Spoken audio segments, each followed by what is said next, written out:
Hello दोस्तों, कैसे हो आप। मैं आनंद कुमार वर्मा। मैं एक वेब डेवलपर और एक्सेल एक्सपर्ट हूँ। मैंने आप लोगों के लिए एक्सेल में एक बिलिंग सॉफ्टवेयर बनाया है और हमारा सेल और प्रोजेक्ट का डेटा मेंटेन करने में बहुत काम आएगा। इस सॉफ्टवेयर में आप वन क्लिक पर ही बिल बना पाएंगे और वन क्लिक से ही सेल का डेटा और कस्टमर का डेटा भी सेव हो जाएगा, जो आगे भविष्य में आपके काम आएगा डेटा। और इस सॉफ्टवेयर में आप उधारी को भी पेमेंट कर सकते हैं। ये आपको याद रखने की जरूरत नहीं होगी कि किसमें कितना उधार है। ये ऑटोमेटिकली जब भी कस्टमर आएगा आपके पास दोबारा रिटर्न, तो ये बता देगा कि कस्टमर में हमारा इतना पहले से उधार चल रहा है। अगर आप कोई व्यापार करते हो तो आपको एक मेल बनाने के लिए सॉफ्टवेयर को चाहिए ही चाहिए। आप मेरे सॉफ्टवेयर का डेमो देख लो, अच्छा लगे तो आप ले सकते हो। तो मैं आपको मेरा डेमो दिखा देता हूँ, उसके बाद फिर मैं आपसे दोबारा बात करता हूँ। अब आपको दिखाता हूँ ये बिलिंग सॉफ्टवेयर जो मैंने बनाया है, ये मैंने अपने डेस्कटॉप पे रखा है बिल क्राफ्ट नाम से। इसको मैं आपको ओपन करके दिखाता हूँ। इसको मैं डबल क्लिक करूँगा, ये ओपन हो जाएगा। तो इसमें आपको यूजर आईडी और पासवर्ड डालना होगा। इसका यूजर नेम है एडमिन, मैं डिस्क्रिप्शन में दे दूंगा, आप वहाँ से डाल लेना। और पासवर्ड डाल देता हूँ इसमें। इसको मैं लॉगिन करूँगा तो ये इस तरीके से दिखेगा आपको, ठीक है। ये मैंने यहाँ पर दो बटन बनाए हैं, शो और हाइड के। इस पर शो पर क्लिक करूँगा तो एक्सेल का ये रिबन ओपन हो जाएगा, और शो हो जाएगा, दिखेगा ये। और ये लेकिन आपको नहीं दिखाना है तो उस पर हाइड पे क्लिक कर देंगे, ये फुल स्क्रीन हो जाएगा। ये नीचे मैंने यहाँ पे अपना नंबर दे दिया है। आपको कोई भी इसमें प्रॉब्लम आए या कोई हेल्प चाहिए तो आप मुझसे कांटेक्ट कर सकते हो। उसके बाद ये मैंने इनवॉइस बनाया है, ये इस तरीके का इनवॉइस है।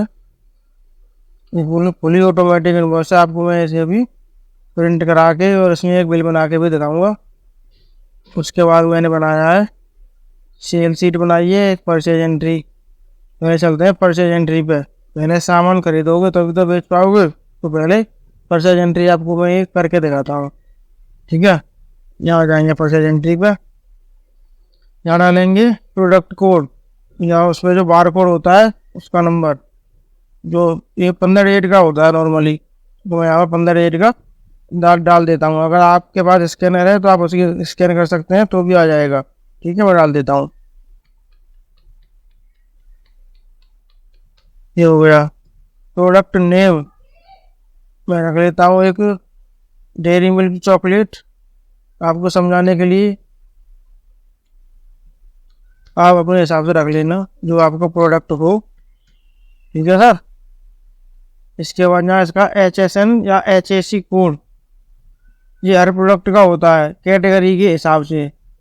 तो ये हमारा आता है, इसका ये होगा 965821, 965821। जो भी आपका हो आपके GST के हिसाब से वो आप रख लेना। ये क्या पैकेट,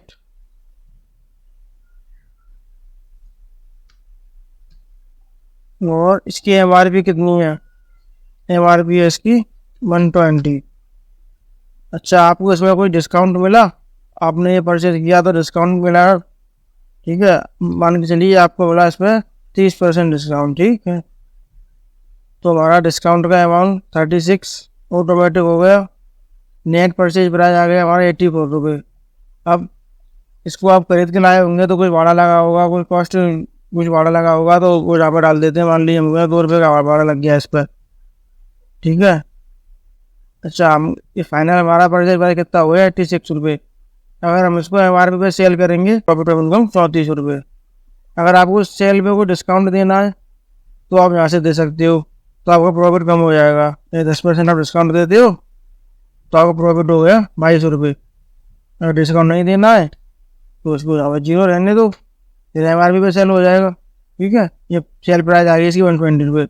डिस्काउंट दे दे तो आप यहाँ पर 10%, तो देखिए सेल प्राइस ऑटोमेटिक कम हो जाएगी। अगर आप डिस्काउंट देना चाहो तो, नहीं देना चाहो तो नहीं दे सकते। इसको यहाँ से 0 रख देते हैं, सेल प्राइस 120 आ गया। जीएसटी आपको इस पर कितना लगा, मान लीजिए 18% जीएसटी लगा। वो तो आप कस्टमर से लेंगे जीएसटी तो, ठीक है। और स्टॉक क्वांटिटी, कितनी क्वांटिटी आपने करी थी, 100 क्वांटिटी करी थी, तो हमारी एंट्री पूरी हो गई। आ रहा है 600 रुपये की टोटल आई 100 क्वांटिटी एक पैकेट से आई, ठीक है। अच्छा, इसके बाद मैं आपको ले चलता हूँ इनवॉइस पे। इनवॉइस कैसे बनेगा, तो उसके लिए चलते हैं इनवॉइस पे। अब आगे इनवॉइस पे, जहाँ इनवॉइस बनाने के लिए डेट जहाँ ऑटोमेटिक आएगी, ठीक है। बिल नंबर ऑटोमेटिक आएगा। अगर कस्टमर कुछ उधार कर जाता है तो यहाँ ऑटोमेटिक ही क्रेडिट हो जाएगा, और कुछ उधार नहीं करता है, कैश पेमेंट करता है, तो ये यहाँ कैश लिखा रहेगा ऑटोमेटिकली। मैं आपको दिखाता हूँ। वायर नेम रख लेते हैं, मान लीजिए दीपक। इनका कॉन्टैक्ट नंबर, इनका एड्रेस,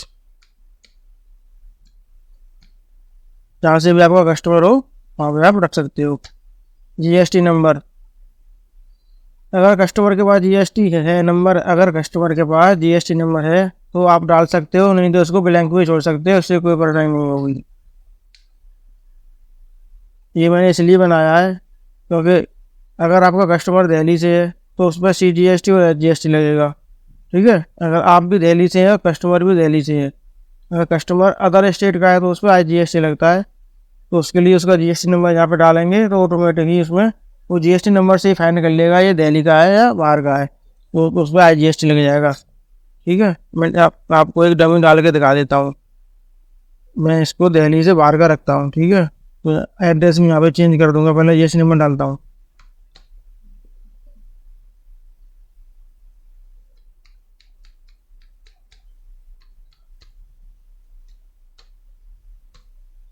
ये जीएसटी नंबर डल गया यूपी का, तो उसका एड्रेस भी कुछ यूपी में जो सिटी हो उसका रख लेते हैं।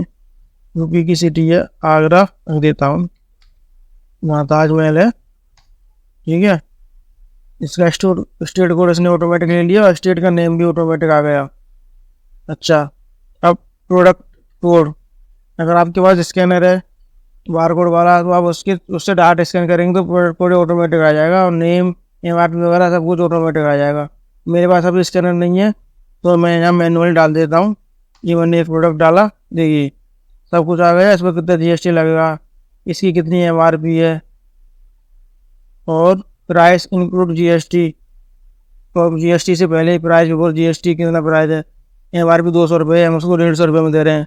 उसको डिस्काउंट कितना मिला ये भी यहाँ पे आ जाएगा यूसेफ वाले कॉलम में, ये भी आपको अभी देखिएगा बिल बनेगा तब। क्वांटिटी उसने कितनी ली, मान लीजिए 5 क्वांटिटी ली, ठीक है। देखिए उसको हमने उसको एक प्रोडक्ट पर 50 रुपये का डिस्काउंट दिया था, तो 5 पर 250 रुपये का डिस्काउंट यहाँ ऑटोमेटिक ही आ गया, और 150 रुपये के हिसाब से 750 रुपये हो गई। GST का कैलकुलेशन भी ऑटोमेटिक हो गया, ठीक है। सीरियल नंबर ऑटोमेटिक आ गया। अब दूसरा प्रोडक्ट उसने लिया तो दूसरा डाल देते हैं। उसने 100 रुपये ली, इसकी क्वांटिटी ली उसने 2 ली, डिस्काउंट बढ़ गया, ठीक है। अच्छा, मैंने आपको अभी एक डेयरी मिल्क ऐड करके दिखाई थी, उसमें मैंने कोई डिस्काउंट नहीं डाला था, तो वो वाला दिखाता हूँ मैं आपको। उससे यहाँ पे यूसेफ में कोई फर्क नहीं पड़ेगा। डेयरी मिल्क ये थी अभी 120 इसकी MRP है, 120 इसकी प्राइस, मतलब 120 पर ही हम इसको बेच रहे हैं। MRP है ना, डिस्काउंट हमने इसको कुछ दिया नहीं है।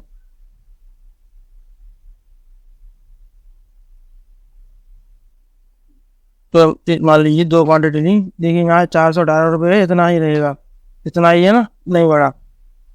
अगर वहाँ पे आप डिस्काउंट सेट करेंगे तब यहाँ कस्टमर को डिस्काउंट मिलेगा, ठीक है। अब आप पहले से सेट कर सकते हो।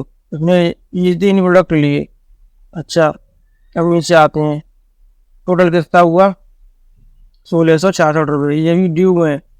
अगर वो सारे पैसे दे देगा तो 0 हो जाएगा। अगर कुछ अमाउंट वो नहीं देता है, उस पर रह जाता है कुछ उधार, तो वो अगली बार जब लेने आएगा तो उसका नाम और फ़ोन नंबर से ये प्रीवियस अमाउंट यहाँ ऑटोमेटिक आ जाएगा। आपको देखना नहीं पड़ेगा कि इस कस्टमर पे उधार है, बस उसका नाम और फ़ोन नंबर आपको सही डालना है, ठीक है।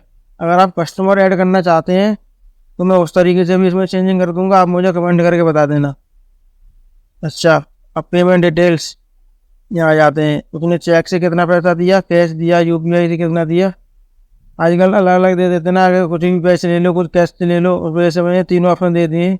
मान लीजिए उसने हमको कैश दे दिया 1600 रुपये, तो 66 रुपये यहाँ पे अभी ड्यू में, 66 उसने यूपीआई कर दिए, तो ड्यू अमाउंट 0 हो गया, पेड अमाउंट हो गया, और यहाँ ऑटोमेटिक ही कैश आ गया।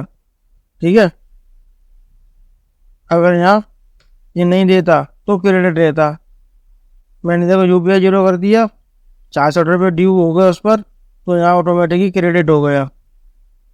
ये मैंने इस हिसाब से बनाया है। ठीक है, ये 66 कर दिए तो ड्यू अमाउंट 0 हो गया। अब आ जाते हैं जीएसटी कैलकुलेशन पर। ये उसने 3 आइटम लिए थे, तीनों के HSN अलग अलग हैं। अगर HSN सेम होता तो मैं एक बार ही कैलकुलेट होता। मैं आपको करके दिखाता हूँ दोबारा, तो भी सेम HSN कोड के, सेम HSN कोड इसका है, पहले मैं देखता हूँ फिर मैं आपको दिखाता हूँ करके। सेम HSN 965821 इसका है कैंडी का, मैं आपको कैंडी उसमें ऐड करके दिखाता हूँ। यहाँ पे देखते हैं। ठीक है, ये लो कैंडी आ गई। कैंडी का HSN कोड और डेयरी मिल्क का HSN कोड दोनों का सेम है, तो यहाँ पर ये 3 ही रहेंगे, 4 नहीं होंगे, लेकिन टैक्स बढ़ जाएगा। क्वांटिटी इसमें 2 कर लो। देखिए टैक्स बढ़ गया, ये IGST लगेगा इसमें, क्योंकि ये हमारे अदर स्टेट से आ जाएगा इसमें बाद। तो तुमने GST नंबर से फाइंड कर लिया टोटल टैक्सेबल अमाउंट कितना होता है उस पर, इतना, और टोटल टैक्स इतना हो गया। इन दोनों को जोड़ेंगे तो टोटल हो जाएगा 1666 रुपये। क्यों हो जाएगा, ज़्यादा होगा, 2116 रुपये हो जाएगा। अभी ये 450 रुपये ड्यू है, जो हमने उसमें भी कैंडी इसमें ऐड की है, इस वजह से 450 यहाँ चेक में डाल दूँ समझने के लिए, हो गया 0, 2116 रुपये। ठीक है, यहाँ आपकी दुकान का, कंपनी की स्टाम्प लगा सकते हो, जो प्रिंट में आ जाएगा ऑटोमेटिकली। यहाँ आप अपने रूल लिख सकते हो कि कितने दिन में आप सामान वापस करेंगे, नहीं करेंगे, रिफंड होगा नहीं होगा, आप अपने हिसाब से यहाँ लिख सकते हो। अच्छा, ये बिल बन गया, इसके बाद इसको प्रिंट करा के देना होगा। प्रिंट कराने के लिए ये प्रिंट का बटन बना दिया है, इस पर क्लिक करेंगे। आपके कंप्यूटर से जो भी प्रिंटर कनेक्ट होगा, डिफ़ॉल्ट होगा प्रिंटर, उससे प्रिंट ऑटोमेटिक हो जाएगा, और PDF में सेव करने का आपको ऑप्शन मिल जाएगा। मैं आपको करके दिखाता हूँ। इस पर मैंने क्लिक कर दिया, देखिए ये PDF में सेव करने के लिए आ गया। आप यहाँ से PDF में सेव कर सकते हो। मैं सेव करके दिखा देता हूँ आपको। मैं इसको सेव करूँगा 130 बिल नंबर से, 1 से हो गया, वो एंटर गलती से हो गया, 1 से हो गया, चलो ठीक है 1 से हो गया, कोई बात नहीं, दिखा दूंगा। सेव हो गया, प्रिंटर होता है, प्रिंटर निकल जाएगा। अच्छा, अब है जी सेव इनवॉइस, इस पर क्लिक करने से ये सारा डेटा सेव हो जाएगा, और इसकी PDF अगर आपने वहाँ से सेव नहीं कर पाए कोई बात नहीं, इसकी PDF आप ऑटोमेटिक सेव हो जाएगी एक फोल्डर में। जो फोल्डर आपके कंप्यूटर में बनेगा ये ऑटोमेटिक बना लेगा। मैं आपको क्लिक करके दिखाता हूँ। तो मैंने क्लिक कर दिया, अब ये काम हो रहा है, सारा डेटा सेव हो रहा है। अलग अलग सीट पर दिखाऊंगा डेटा कहाँ गया, सेव हो गया, डेटा सेव हो गया। ठीक है, अच्छा, ये तो यहाँ से हमारा काम हो गया क्लियर। अब हमको नया बिल बनाने के लिए न्यू इनवॉइस चाहिए। ये तो बन गई, इसके लिए न्यू इनवॉइस पर क्लिक करेंगे। बिल नंबर 130 है, 131 हो जाएगा, क्लिक कर दे देगी, और सारी ये क्लीन हो जाएगी। मैंने क्लिक कर दिया, बिल नंबर चेंज हो गया, पूरी इनवॉइस खाली हो गई। अच्छा, अभी जो डाटा था वो सेल में गया, सेल के लिए मैंने बटन लगाया है सेल का। 19 जुलाई 130 बिल नंबर, ये 4 आइटम पे गए थे। इंजन MRP थी, इतने % में GST लगी। ठीक है, इतनी क्वांटिटी ली इसने, टोटल अमाउंट इतना आया। क्या नाम था, बायर का नाम आ गया, उसका कॉन्टैक्ट नंबर आ गया, एड्रेस आ गया, उसका GST नंबर आ गया, और क्या चाहिए, सब कुछ तो इसमें आ गया। ठीक है, अच्छा, अब इसमें कुछ जो ब्लैंक सेल आपको दिख रही है, इसके लिए इनको डिलीट करने के लिए ये मैंने रिफ्रेश का बटन बनाया है। इस पर क्लिक करेंगे तो सारे ब्लैंक जो रो है वो डिलीट हो जाएंगी। इससे मैं आपको क्लिक करके दिखा देता हूँ। जो मैंने क्लिक कर दिया, देखिए डिलीट हो गई ना। अच्छा, ये तो सेल में डाटा आ गया सब कुछ। अब डेटाबेस में चलते हैं। डेटाबेस में भी निकला एक डेटा सेव हुआ, ये डेटाबेस हो गया। देखिए यहाँ पर हमारा कस्टमर था दीपक, मोबाइल नंबर था उसका, address, GST number, invoice number, date, cash में रहा, क्रेडिट में रहा, पहले से सप्लाई, ये मैं आपको बताना भूल गया, ये बता दूंगा। डिस्पैच थ्रू चालान नंबर, ये उसको भूल गया था। ये इनवॉइस में डालेंगे, टोटल अमाउंट इतना था, टोटल टैक्स इतना था, और प्रीवियस अमाउंट कुछ उस पर है नहीं, फाइनल बिल अमाउंट इतना बन गया और उसने इतना ही पेड कर दिया, उसका कोई ड्यू भी नहीं रहा। ये बन गई उसकी PDF, उसका नेम और बिल नंबर से इस पर क्लिक करेंगे तो देखिए ये PDF बन के तैयार है। ठीक है, इसी तरह की PDF मैंने वहाँ पे भी सेव कर दी थी एक नंबर से, वो अलग से हुई है। अगर आप उसको करना चाहें तो कर सकते हैं, ये तो ऑटोमेटिक होगी। ठीक है, अब चलते हैं वापस।